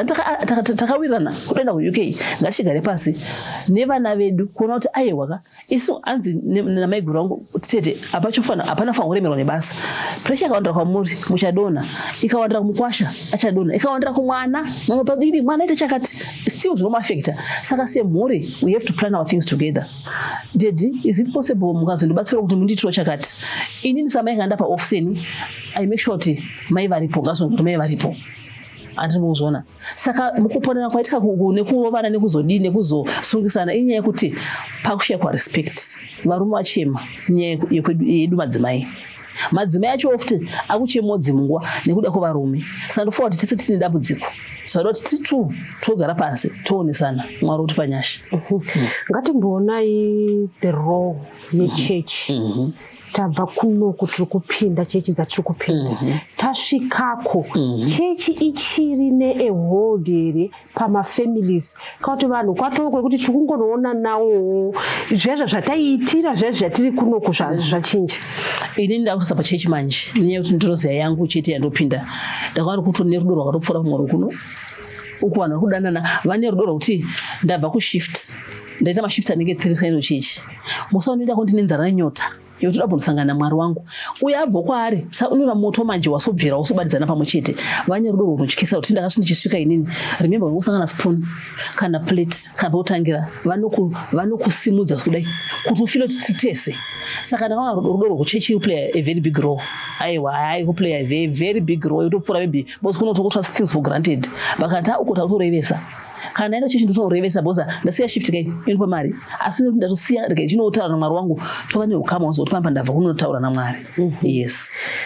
Tabva isusu munguva iya yekutambudzika munguva iya yekuti munhu akambofunga kuti inika kana kufa kunenge kuti nani. Ngatitaurei zvinhu zvakashanduka sei? Inini ndakaona chakandichengeta ndisati ndaita kukuzoti zvazodii. Mwari wakabva naye paAfrica ndiye akandichengeta. Do you know there's a time yekuti soko raMwari atoverenga riya pane parinochipinda wapinda into practice manje kana tichi the Lord is my shepherd I shall not want. Kureva kuti wakuzviona shuwa Jehovha ndiye mufudzi wangu dai asiri Mwari parwendo rwandafamba dai musiri Mwari nyika ingadai yakandimedza. Zvakairwa naIsraeri muBhaibheri kuti dai asiri Mwari nyika ingadai yakandimedza. Chandakaita manje ndakapindwa nemweya wokugandanga wokuti ini samai ndambosvika ndini mudzimai watafumane ndini baba vevana vangu ndaiti upenyu hwangu kwekuti ndaiti ndomuka 5 am ndoverenga soko raMwari kufidha munhu mukati 5 to 6:30 to 6:30 1 hour ndi yangu naMwari. Neo ndikasadaro nyika ichoka indoda izvozvo ndaverenga soko raMwari rakawanda ndonamata ndochigeza ndoenda kubasa manheru ndaiti ndabva kwaikwaya 10 o'clock vanonga kutozviziya ndodhiraivha ndichingosvika pamba maswera sei mama ndaswera hangu otera bedroom ane jutire kuverenga soko nasi ndiyani. Why? Ndikuedza kuti vanhu vangu vasabiwa futi nenyika munyika yatiri iyoyo. Saka ndiri pakati pezvese voverenga soko raMwari voverenga soko toparidzwa usiku hwema10 ikoko tonamata torara. Ndikuti chii ndikuti kureva kuti kana ndisizoripo rimwe zuva vazoti mai edu akatiudza izvi Mwari wamadzibaba edu uyu ndikati ndiyakubvisai kuAfrica ikoko ndiyakuunzai kunoku munyika macho muntu aMwari muzhinji musati maybe zvonda kuti ndabikwa kabhekoni ndabikwa kachizi inhando asi Mwari wandokusirai ndinofanira kuchengetai. Saka Mwari yema zvaizoita manje jeni ndakafamba isei ndairadzwa naMwari ukava neukama wakanaka naMwari wafamba murima even ukama zvaikazoita izvi ndakatozovengerwa futi izvozvo ndakarota ndiri muroti mukuru ndaratidzwa zvakaradzwa vision yaye yekudonha kukambani handati kudonha asi kunditi zvakaita zvoti zvazonzi mavisa maafirwa makambani license navo ndazviratidzwa ka 2 case wandadza vanhu 2 vandakaudza yekubasa kwedu pazvakazoitika wakandifonera wana akati tamuri chibaba ndo language yakashandisa kuti inda zvamukandudza musi wenda kandakudza wani vandaiti vasikana ngatina matedu zvisaitike zvinezvo asi musi wandoziya kana tichizoti vanoda kukudzira hangu ndeivo varidzi vemakambani kuti ngatisasiye imwe yevanhu ichichema munhu ndewaMwari munhu asi wemunhu munhu usaita upenyu hwekuti munhu anopinda mubedroom okiyadi woridza mary because of you Mwari havafare. Saka ndofunga kuti as much as tichiita zvinhu zviri professional tichiita zvinhu pamakambani ngatizive kuti vanhu ava vanhu vaMwari vane zvavakatakura mavari zvimwe zvakakosha Mwari for a reason Akwa Joseph paka mugomba na koma wake azvina kureva kuti destiny yake yavharwa. Otherwise they were leading that Joseph kuenda kudestiny yake kuita prime minister. Sai ndipandiri kuti Mwari wangu uya andichengeta musi wandakaridza mhere musi wandakachema ndirimo musi ndakaridza mhere kuti ndikati Mwari muri kupi zvakadai zviri kuitika izvi musi wandazenge ndazonzwawo hasha dzeutsvene ndikati chii wandafunda maprayer groups ese ndimaprayer group akawanda kaini ndikati hama dzangu enough is enough ndatambudzika kuno kundazotambudzika vanhu vakati takumboda kuti tizive zvikumboitika ikoko tiudzei mayoda tinamati pasina madays ndopasvika maemails ekuti zvadhakwa pakambani. Yes. Asi manje Mwari havana kundisiya vakandibata ruoko so kunzwa kuti imi mandibata ruoko Mwari ubva wafamba neni. Ndakabva pano apa uyu murungu pangonudza uyu HR wedu kuti iwoka chokwadi chekuti mukuru wako akatokumaka iwo panozotoitika ubva ndangodecide. Pane mai anotenda vakandibata ruoko vane kambani yavo kumurunzwa wavo ubva wanditi mai Elda ndakuudza ubva kudhara kuti uyai ndikubatsirei asi mama kati ndaitya kuti ndakabatsirwawo hama dzangu mwana wamai angu andibatsira ndomunyadzisa ndaikuti handiri kumunyadzisa zvikanzi no this is the time. Contract yamakanga masainira navo yakanga yapera here zvokuti you could have walked out? Yanga isina but yakazenge yasvotwa nezvazvazoitika izvi. So obva ndasiya mai vakandisimbisa akati Mwari wenyu panombudika. Mai vavo vakandisimbisa muridzo kambani imwe yacho vati panombudika shoshuwa rakabuda ndikaresigna ndikaenda.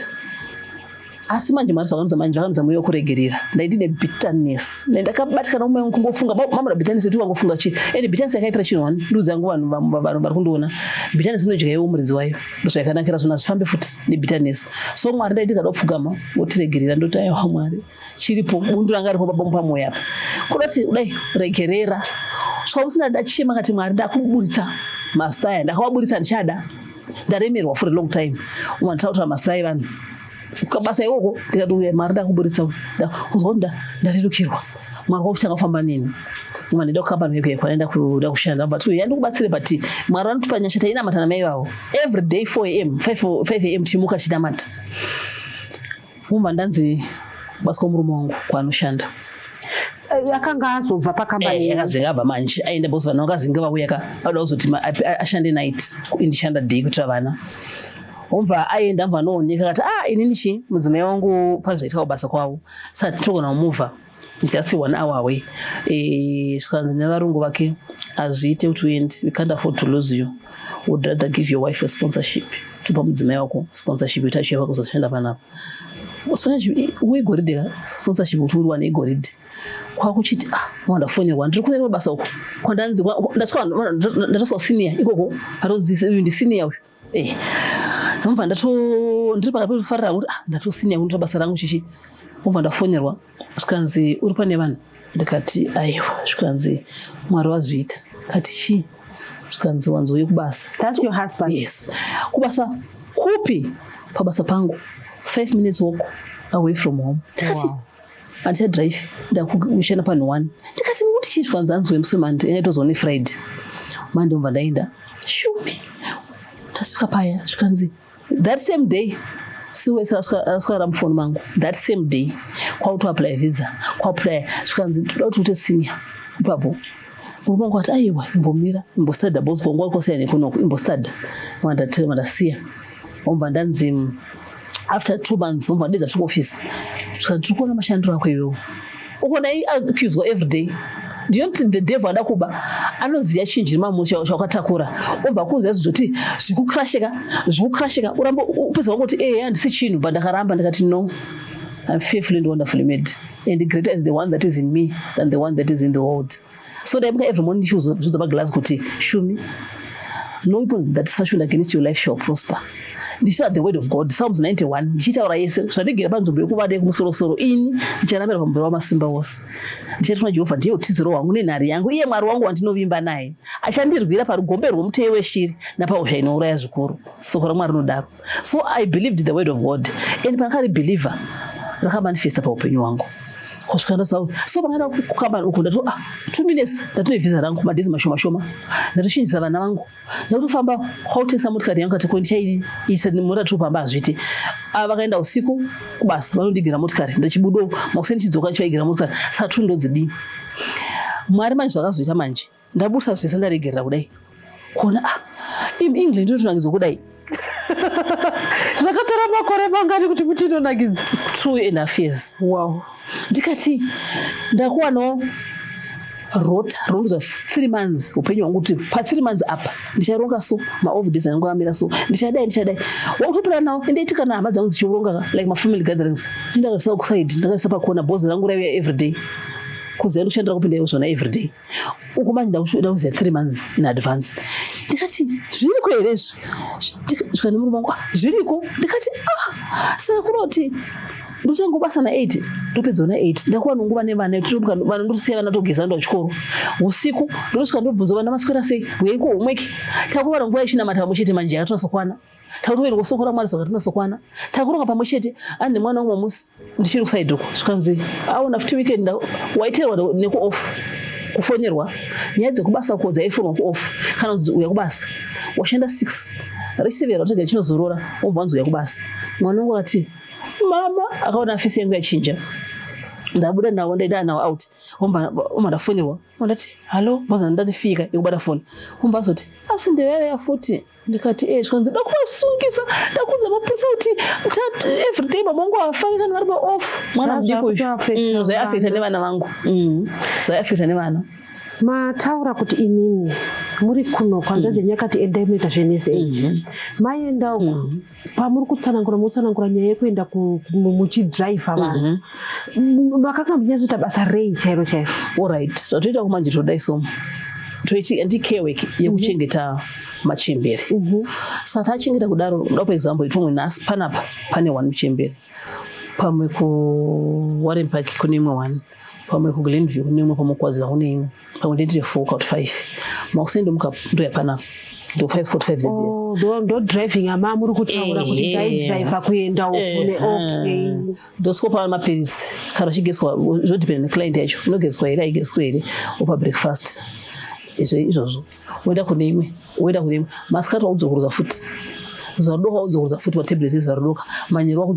usawaita 4 times a day ku one client saka dziri 5 times uchitenderera saka vangu kuti pamushika musanango uchipisa saka dzenda kusapilo manje papa musana nekudriver kuendera vanhu ivavo tinonzwa vamwe kunzi vanoita malive in ayai imimi maiita zvekuti munoenda kumaclient saka dzimwe unopiwa kana 4 kana 5 pazuva kana 6 zvodependa mabatwa ruoko imimi masvika zvinhu zvato different ndopo makataka kuona kunanze kwelanda ndikati imi ndozviriko kana mufaro chaiwo kana unotaura kuti chinjawo kana do you know to well-being yemunhu yakakosha vasikana do you know to mental health handizatosirangura sei do you know kuti ndikagara pasi so ndisina stress ndinofarira basa rangu inini uko ndaenda kuti uchienda kulive kana kuofuka wondofanira sweta kuti ndikudzoka munzwisa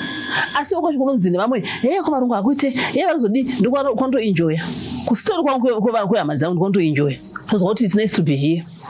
zvakanaka kuwapani baba pangoshinja stori yangu papo saka ndoudza vanhu kuti usambofa wakazomboti mwari havanzwi kuti mwari anononoka bva kune vaya vakanga vakubvisai kunoko ndofunga ivo vaitoti hatakakunyurirei matope saka inini musaakomblene mabva kwega kune vakanga vakubvisai kunoko maapa neimwe kambani muchiri kuita futi care work iyoyo tapano 1 makushanda zviri nani ndakusvika pamba apa toti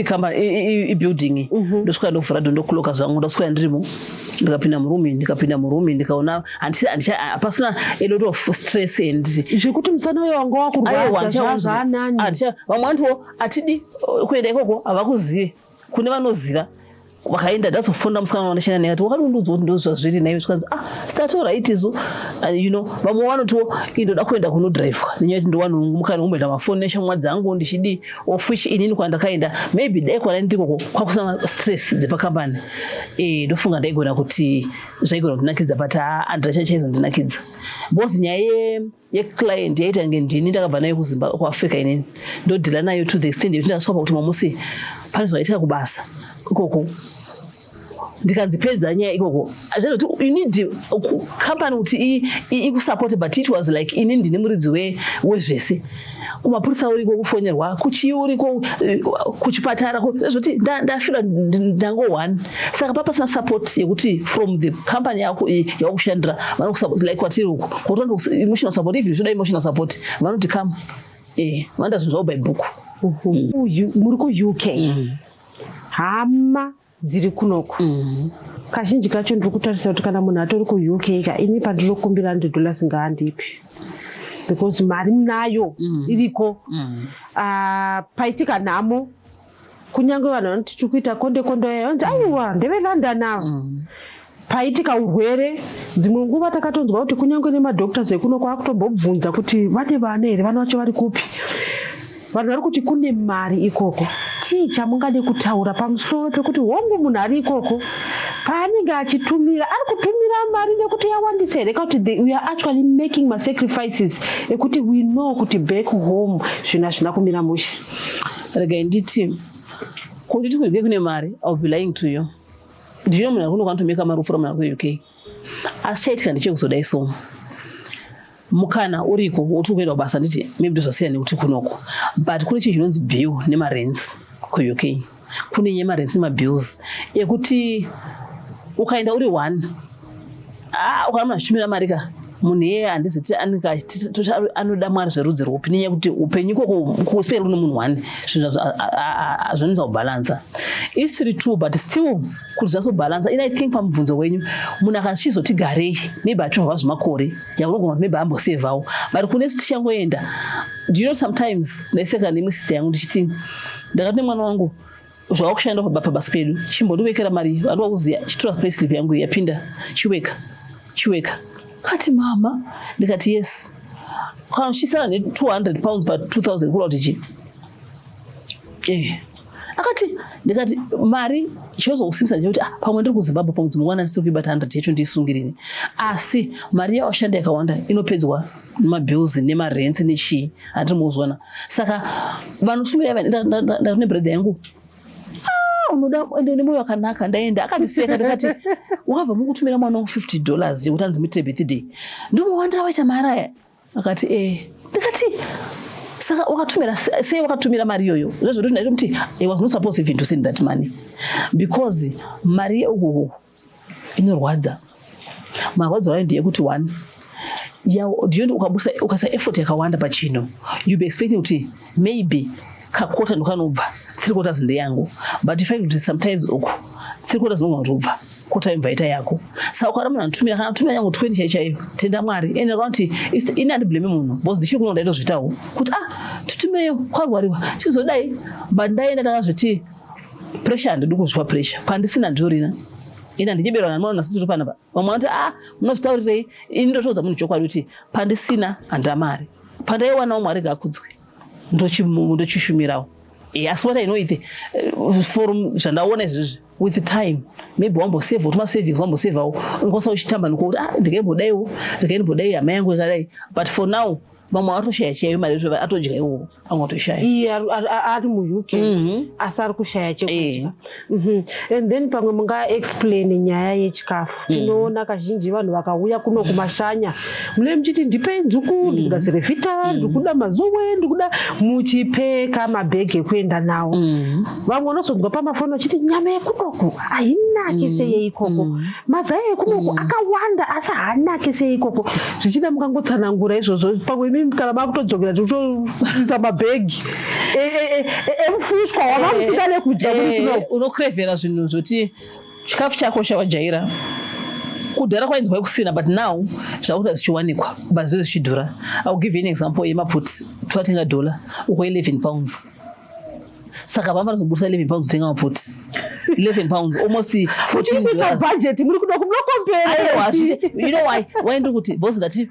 total sound 200. Ndakabvisira £11 ndasika kutenga mafuta. Azviti. Isi ndopatu chaiona England ka nemama uneru. Amwe anonzi ngatoite budget here. Iyo toitwa budget. Iko ngoitwa budget. Ndotenga zvangu mu shop yakati singadhure yakadai. I think with the time wasoti mwara wazokomborera zvaoni mabhaza mwara anokomborera unongauzoya zvaumuda panguva yaunoda, but for now utombo plus chimwe chinhu choti focus vanhu vanosiyana. Mumwe ndeyokutiwo ini ndoda fashion, ndoda zvakati, ndoda mumwe ndeyokutiwo nama ndakasiya kumauko ndisungira kamari kangu ndinodevelopa because ndasiya pasamba kutangira. Mumwe ndeyantiwo life is too short, I have to feed the body that works ndingainongodya mari yangu, saka zvinosiyana. Takupindira chirongwa. Advice yamungade kupa. Tiri kuziva kuti izvozvi kune vari kutogadzira mapepa varikuda kuenda. Kune variko vari mufezi yamakanga mumbori inini yekuti ari kushaya kuti okay mangwana ndichadyei, kana kuti ari kuti pabasa pandiri kushanda ka chandakazviitira hangu ndakaingei. Advice yamungade kupa vanhu ivavo. Ini ndikape advice yekuti chekutanga imba naJehovha urege kuzendamira panjere dzako. Ini Mwari ndakaona vachita zvinhu, Mwari anochinya masituations. Koti issue number 2 ndofunga kuti there are some of the things zvatogona kuita mukusaziva. Inini tsuru kuzojoina maunion nekuita sei ndakazoona kuti there are some of the things zvatofunga maybe tiri kugona tichitotadza futi mungazi yemutemo yemunyika kuti izvi I have to do is I don't have to do. Pane example ndakaona mukadzi achitoti inini ndakava ndazoudza client yangu kuti asatapuwa pay. Ndakati that's unprofessional. You don't tell your client kuti zvekukambani kwenyu azviitwe. So izvo zvinopedza zvinonataisireva. Saka ini ndinoudza vanhu kuti chekutanga imba naJehovha. Chechi2 ziya mutemo. Chechi3 kuna ruda kuenda aumbofangaramidza munhu kuenda, munhu ngaatoenda zvacho. It's good. It's also good to appreciate even nyika yako unoziya kuenda kunze wakanaka because kunokudzisa uchiri munongosha Zimbabwe izwa zoti but wabuda kunze manje unoona kuti yokudziwa so vanhu kudziwa kunyika kwedu kuda kutotega emeda kunyika kwangu zopa kuti uappreciate even nyika yako. Then chimwe chinoda kupa madzimai nevarume vari kuEngland chekuti hama dzangu ngati tyei Mwari. Kutya Jehovha ndokuamba kwezivo. Ini mudzimai ndikatya Mwari, murume wangu akatya Mwari, mhuri dzinochengeteka. Because kada kutungamidza mari pamberi, mari yakazouya sembasera asi atakuonana tisi2 tikaagriya kuti ande kuUK. Taenda kuUK hazvidi kunyadzisa kuti muzonzi makumhurisa soko raMwari because maakogoma kuti ende to tell you the truth mari iyo chinoshanda. Mazvake ashande. Let's plan our things together. Let's do our things together. Let's pray together. Mwari otipa nyasha. Kune vagara vako tiri kuona vamwe vari kuvaka dzimba kumba, tiri kuona vamwe vari kudevelopa, asi wozonzwa vamwe kungoti hapana chavari kuita chamungade kupa advice kune vane zviri kuvafambira vari ikoko. I think it depends munhu zvaanoda. What I've studied is munhu tiri vanhu vakasiyana. Mumwe anoti why ukudevelopa kumba, why can't you just develop it here? Of which one to inini kumba ndokumba. If anything happens, I'll just go home. And so I need to develop kumba. So I think when you develop, you could develop. But what we just advise each other is that it's a show you batika. Semu kushanda. It is something. Then time will judge. Anything. Let's not judge. Because that's not it. Akaenda 20 something years ago haanakana bipa up to now. Then the other thing sada zombofa ndechekuti isusu vacho takaunzwa, we have to appreciate vakatiunza. Tiri kuwanza pamuromo. Munhu akatiunza uya yakawe ndakuzvifila bosi ndako kunoshandwa tete ndabukudzai ndikati kuti usave mari unofana kuze mari ndingauseva chifunga kuti kunganza zvimwe neshoma wofunga nhamo yamwana wamai vako wotega ndichimunzo ukunoko auya kuno kwacho ndiya kuti pa social media isu anzani ama 20 years amuna chavakaita umwe auto isu masiwo isi hangwara upura ma 20 years. You know, let's appreciate each other. honestly ndaita kana chiunzi ndotenda vakandiunza I have to thank them because vaka play a big role paupenyu hwangu. Ivo vakatiunza vacho futi chireze kunyaya kuti monitor upenyu dai pasina inini izvo bosi tetinofunga uyo akandiunza anofunga akaunzwa anofungawo saka izvo utiteki nekuti nditakakuunza ngatichingoziva kuti Mwari vakatendera kuti ndiende undiunze handitika saka indopadza kuti ini nyakuunzwa nenyakundiunza wacho ngarikuzoita kuti dzera Mwari kudziwe. Mataura nyaya yekuti mwana kuti kana ndafa ndazoenda kumusha vari ikoko vanoziva here makambani akaita sana Diaspora Insurance yekuti vakajoina makambani iyayo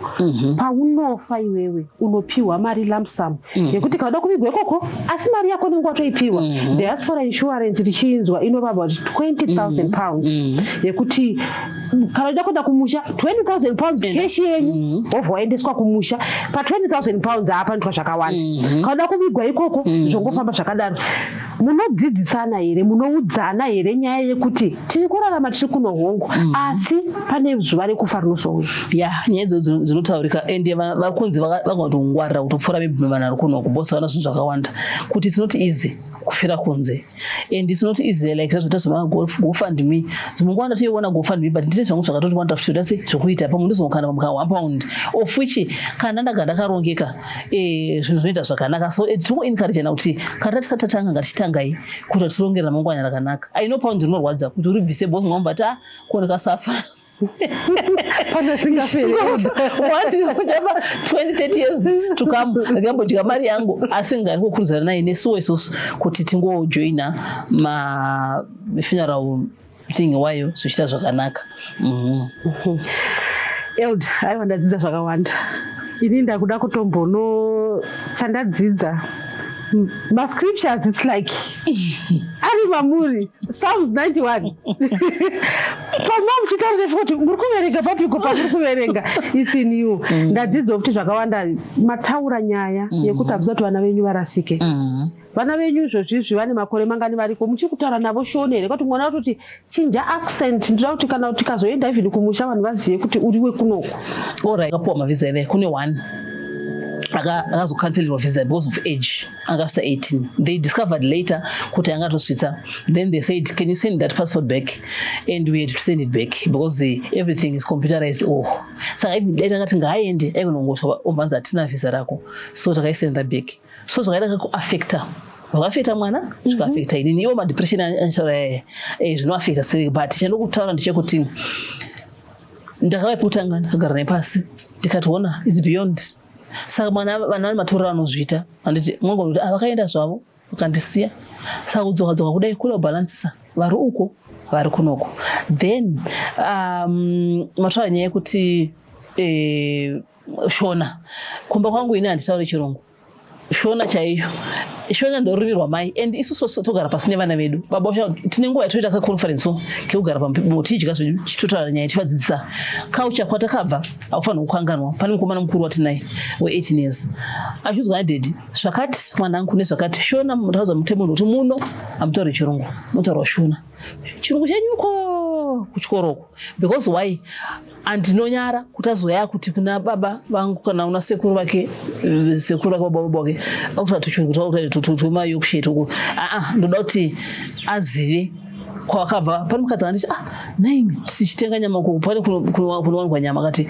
vanonyatra chishona yakadhipi kudai ndikati aiwa vachangouya vanga vachangouya zvavo but up to now I try by all means kuti taure shona kuti varamba vachiziva hunhu. Chii chiri kuita kuti varambe vaine hunhu iwoho nekuti tiri kunzwa vana vakawanda kana vaenda kwanobva vahurasa kunoku tinounzwa nyaya yekunzi mai vanoremekedzwa you don't talk back but kunzwa nyaya yekuti vamwe vana vakaenda ikoko vanoti kuno hatirongwe kuno hatiitwe sei I do what I want I've got my rights. Ndofunga kunoku it's rare kunzwa mwana achiti I've got my rights asi ikoko vanotaura nezvavo zvakanyanya zvamungade kuramba muchitaura zvichida kuvana vari kuendwa navo nevabereki vacho. Inini handingade kuti ndizviti amazozvota vana kuti maybe vachiri vadiki unongochiri vachikuteerera handingade kusviva muvapo pamwe ndapapasa bhozi vana munongovaziva but chandonyanya kukoshesa inini ndambokudza nyaya yekuti inini ndichisvika ini ndinoparidza kai ndofamba nevhangeri asi handikuparidzira kunyika vanonge vasingazivi kuti soko ramwari rinomboti kudii saka inini chandoita nchoti soko ramwari neparinonobata so ukari anzi haridonhere rikasasiya raita chinhu saka what I just do is I keep on ndichivadzidzisa kwete ndinogona handingavaranza nongo anogona asi ndikutrai kuti ndivadzise soko ramwari ndikutrai kuvarayira samai mapurisa ndosukwa sadza rorubikwa zvonzivazvitwa but tiri mumba medu totoita basa bhozi ramangwana ndo anofanira kuona anofanira kuona zvinhu zve2 minutes kufanira ramangwana ndisizoripo zvichazovei hati mukuzviona saka kausha yedu isu hatigoni kuiramba isu nekuti ndakutora yeveko aiwa indine yangu yandotoza kuti iyi ndo yangu iyi saka iyoyo ndinoga chitotraina even vanangu soko ramwari kuti train up a child the way you should go even when he is old you never depart from it pane nguva yaunonesa so tani mateenagers ka pane nguva yanombonesa so mateenagers uizwa kuti unyaya zvazodai but woti makati imi Mwari train up a child the way you should go even when he is old you never depart from it even ambotamba kudai inozotamba chidembo musi kwendakabata achapadzoka chete